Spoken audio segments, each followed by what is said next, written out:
కడప గడపలో పరవళ్లు తొక్కుతోంది కృష్ణమ్మ. శ్రీశైలం నుంచి సీమలో బీడువారిన పొలాల్ని తడపడానికి పరుగులు పెడుతోంది. ఎన్నో ఏళ్లుగా ఎదురు చూస్తోన్న పులివెందుల రైతన్న కల సాకారమవుతోంది. గండికోట పైడిపాలెం ఎత్తిపోతల పథకాన్ని జాతికి అంకితం చేశారు సీఎం చంద్రబాబు. పరిధిలోని వేల ఎకరాలకు సాగునీటిని వదిలారు ముఖ్యమంత్రి.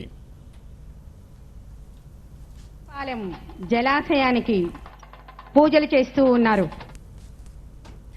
ఈ కార్యక్రమంలో ప్రస్తుతం ముఖ్యమంత్రి చంద్రబాబు మాట్లాడుతున్నారు. ప్రత్యక్ష ప్రసారంలో చూద్దాం. 1,71,00,000 రూపాయలు ఇచ్చే పరిస్థితి వచ్చింది. కరెంటు విషయంలో మీరు చూస్తే విద్యుత్ మొత్తం ఎక్కడికక్కడ మనం ఒక పద్ధతి ప్రకారం చేశాం. ఎక్కడ కూడా ఇబ్బంది లేకుండా మనం ముందుకు పోయే పరిస్థితికి వచ్చాం. ఈరోజు 24 గంటలకు కానీ 7 గంటలు వ్యవసాయానికి కానీ మనం కరెంట్ ఇచ్చే పరిస్థితికి వచ్చాం. ఎస్సీ ఎస్టీలకు మాత్రం 50 యూనిట్ల వరకు ఉచితంగా కరెంట్ ఇస్తున్నాం. ఈ ఊర్లో అందరికీ కూడా కరెంట్ వచ్చింది. గ్యాస్ భద్రత కూడా మొత్తం 265 ఇళ్లుంటే 372 గ్యాస్ కనెక్షన్లు ఉన్నాయి. ఇంకా ఒక 36 మంది కావాలన్నారు. జిల్లాలో కూడా ఈ సంవత్సరం 87,674 గ్యాస్ కనెక్షన్లు ఇచ్చాం. నేను ముందే చెప్పాను, పెద్ద ఎత్తున మీరందరూ కూడా ఫామ్ పాండ్స్ తవ్వాలి.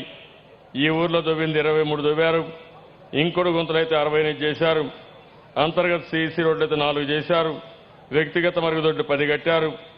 ఈరోజు ఇంకా కూడా జిల్లాలో మొత్తం చూస్తే 21,034 పంట సంజీవని కింద పంట కుంటలు కూడా తవ్వారు. ఇండ్లు కూడా ఊర్లో చూస్తే మొత్తం ఈరోజు 2 లక్షల రూపాయలు ప్రభుత్వం ఇస్తున్నాం. దీని కూడా స్కీమ్ అంతా కూడా మీరు చూసినప్పుడు ఒక్కొక్క ఇంటికి 1,50,000 రూపాయలు మనం ఇవ్వడం. ఇందులో ప్రభుత్వ సబ్సిడీ 92,500 రూపాయలు 92,000 ఇస్తున్నాం. మహాత్మా గాంధీ గ్రామీణ ఉపాధి హామీలో 58,000 ఇస్తున్నాం. మొత్తం కూడా ఒక పద్ధతి ప్రకారం మొత్తం హౌసింగ్ ఇస్తున్నాం. ఇక్కడికి వచ్చినప్పుడు రాష్ట్రం మొత్తం 5 లక్షల ఇండ్లు కడుతున్నాం. ఈరోజు దరఖాస్తులు వచ్చింది 21 మందికి వచ్చాయి. ఈ ఊర్లో ఎవరికైతే ఇల్లు లేదో వాళ్ళందరికీ ఇళ్లు శాంక్షన్ చేపిస్తాను. అందరూ కూడా ఇళ్లు కట్టుకోవాల్సిందిగా నేను మిమ్మల్ని కోరుకుంటున్నాను. ఇది కాకుండా ఇంకొక పక్కన చూస్తే ఈరోజు ఆరోగ్య భద్రత కింద ఎన్టీఆర్ వైద్య పరీక్షలు 134 మంది బెనిఫిట్ అయ్యారు.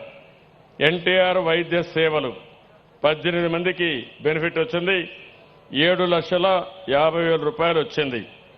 తల్లి బిడ్డ ఎక్స్ప్రెస్ ఈ ఊర్లో 2 ఉపయోగించుకున్నారు. చంద్రన్న సంచార సిక్కి ద్వారా ప్రతి శనివారం ఊరికి ఈ సంచార వైద్యశాల వస్తూ ఉంది. దాన్ని కూడా ఉపయోగించుకుంటున్నారు. ఇది ఒక వినూత్నమైన కార్యక్రమం. పేదవాళ్ల పైన ఆరోగ్య ఖర్చులు తగ్గించడానికి వినూత్నంగా ఈరోజు ఈ ప్రభుత్వం ఆలోచిస్తున్నాం. ఇంకో పక్కన విద్యా భద్రత, అందరూ కూడా స్కూల్కి వస్తున్నారు. వాళ్ళందరూ కూడా బాగానే చదువుకుంటున్నారు. ఇంకా తొందరలోనే డిజిటల్ క్లాస్ రూమ్ కూడా పెడుతున్నాం. రాయలసీమ ప్రాంతంలో పశుగ్రాస భద్రత, మనకు ఆవులున్న ఈ ఊర్లో చూస్తే దగ్గర చాలామంది ఆవులు కానీ గేదెలు కానీ ఇలాంటివన్నీ ఉన్నాయి. దానికోసం మీకు ఆదాయం పెంచడం కోసం ఈరోజు నేను పశుగ్రాసం కానీ కాన్సన్ట్రేట్ ఫీడ్ కానీ సైలేజ్ కానీ ఇలాంటివన్నీ కూడా 50% సబ్సిడీ కింద ఇది కూడా అమలు చేస్తున్నాం. ఈరోజు జిల్లాలో 4,22,00,000 రూపాయలకి మనం ఇంతవరకు సరఫరా చేశాం. ఇంకా ఈ ఊర్లో కూడా కొంతమందికి ఇచ్చే పరిస్థితి ఉంది. దీన్ని కూడా ముందుకు తీసుకుపోతున్నాం. ఇంకో పక్కన ఉద్యోగ భద్రత కింద జాతీయ ఉపాధి హామీలో 194 రూపాయలు ఒక్కొక్క వ్యక్తికి ఆదాయం వచ్చే విధంగా పనులు చేపట్టాం. ఇవే కాకుండా ఇంకా పెద్ద ఎత్తున స్వయం ఉపాధితో ముందుకు పోతున్నాం. అవన్నీ కానొస్తే చాలా వరకు ఇప్పుడు బీసీలు అయితే 11 కోట్లు శాంక్షన్ చేశాం. కాపులకు శాంక్షన్ చేశాం. మైనారిటీ శాంక్షన్ చేశాం. ఈ విధంగా మొత్తం జిల్లాలో చూస్తే పెద్ద ఎత్తున డాక్రా సంఘాల్లో కానీ ఇవన్నీ కూడా వడ్డీ రాయితీ అయితే డాక్రా సంఘాలకి 109 కోట్లు ఇచ్చాం. నేను ఈ జిల్లాలో మనం ఆలోచించాల్సింది శాంతి భద్రతలు మెయింటైన్ చేయాలి. ఇది కూడా మనందరి